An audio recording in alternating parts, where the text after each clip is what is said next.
mahina man po o malakas po ang ulan, na-harvest ko rin po ang tubig ulan at pwede rin po siyang ipandilig.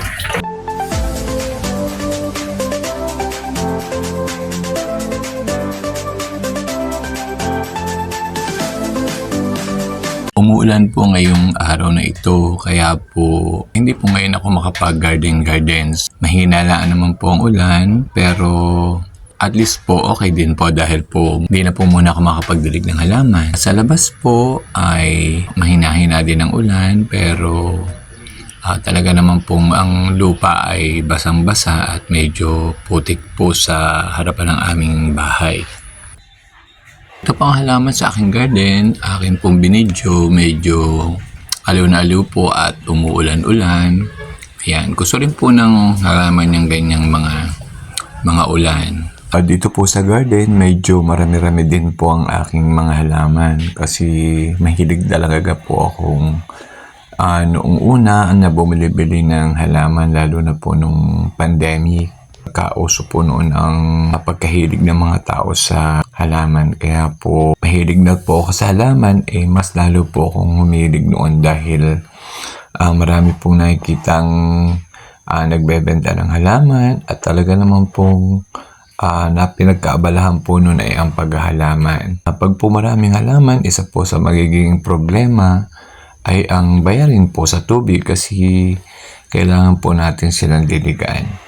At sa ganun pong lagay, medyo kailangan po natin mag-isip ng paraan kung paano tayo makakatipid. At ako po dito po sa aking mga halaman, nag-isip po ako ng paraan kung paano po talaga mababawasan ang laki po ng bayarin namin sa tubig. At talaga pong epektibo po yun.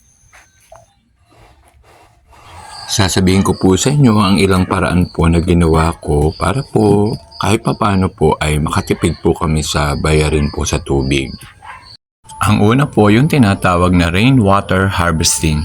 Pag po umuulan, malakas man po o mahina, naglalagay po ako ng palanggana dun po sa tapat po ng alulod ng aming bahay na kung saan ay pumapatak po yung tubig ulan. Nakakaipon po ako noon. Lahat po ng pwedeng daluyan ng tubig ulan ay akin pong nilalagyan po ng palanggana at meron po akong lagayan na ipunan para po sakali pong uminit at ang halaman po ay matuyo. Ito na po ang ipandidilig ko. Hindi ko na po bubuksan ng gripo para po kumuha ng tubig. Lalo na po kung malakas ang ulan, ang likod bahay ko po namin ay meron pong malaking drum at nilalagyan ko din po ng palanggana. So sa pamamagitan po nito, ma-harvest ko po yung tubig ulan. Ito nga lang po ay malaking sakripisyo pero okay lang po yun. Yung kinukuha ko po sa likod po ng aming bahay na tubig ulan, na hina-harvest ko, din ko naman po inilalagay sa lagayan ko po sa garden para po pagka po tuyo ang halaman, din na lang po kukuha ng ididilig. So makakatipid po talaga sa tubig. Pag po umuulan, ang ginagawa ko po, inililipat ko naman po doon po yung pong mga nakalagay po sa palanggana, nakalagay po doon sa pag sobra-sobra na po o awas na po ang drum. Meron naman po akong nakaredy naman pong lagay ng tubig sa malapit po sa aking pong garden para po yun pong kinuha ko at napuno ko naman po yung nilagyan po na nasa garden.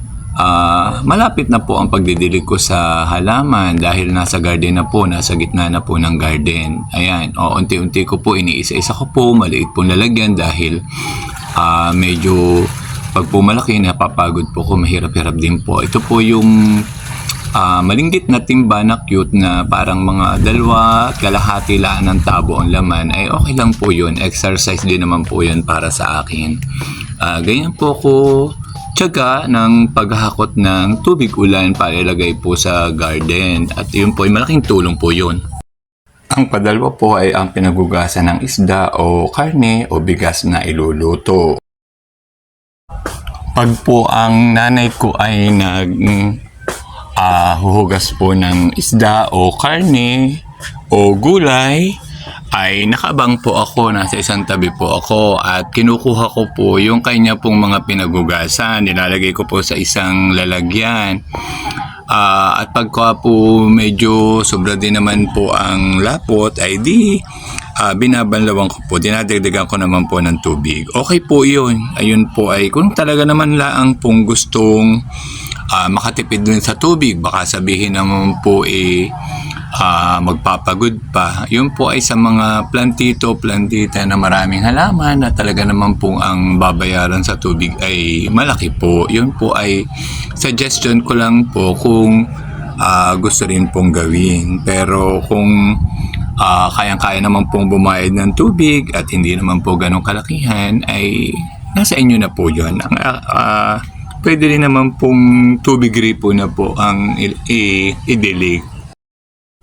Isa din pong paraan ay ang paggamit po ng pinaghugasan ng mga ginamit sa pagluluto at pinagkainan. Ay ang pinaghugasan ng mga pinggan. Di kita. Yan. Natin, yun ay para mga makakatipid. Tama yan. Kalagay natin yung pinaghugasan ng pinggan. Didilig sa halaman. Pinaghugasan, nilalagay sa lalagyan garni. Ate Martin, like ako sa iyo.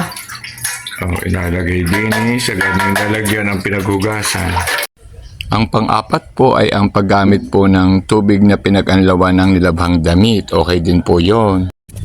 Pag po ako ay naglalaba ng damit o ng akin pong mga brief at hindi ko na po isinasama sa pinalalaban sa aming maglalaba, yung pong pinaglabhan ko po o pinag-anlawan ko po ng aking mga ginamit ay akin pong iniipon po, nilalagay ko po sa isang palanggana.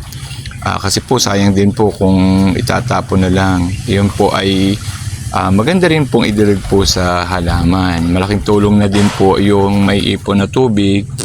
Pag po halimbawa po ay walang tubig na magagamit, ay pwede po siyang ipandilig sa halaman. Kaya po pag minsan ang amin pong maglalaba ay naglalaba, nire-request ko po na yung pinagbanlawan ng damit ay kung maaari ay ipunin. Kaso medyo nahihiya din po ako dahil isa pa po niyang magiging trabaho. Kaya pag hindi po ako busy ay nasa tabi po niya ako at ako po ang doon ko po pinalalagay sa isang palanggana, sa isang lalagyan. Malaking tulong din po yun kasi po pag naglalaba, ang dami rin pong tubig na pwede nating magamit.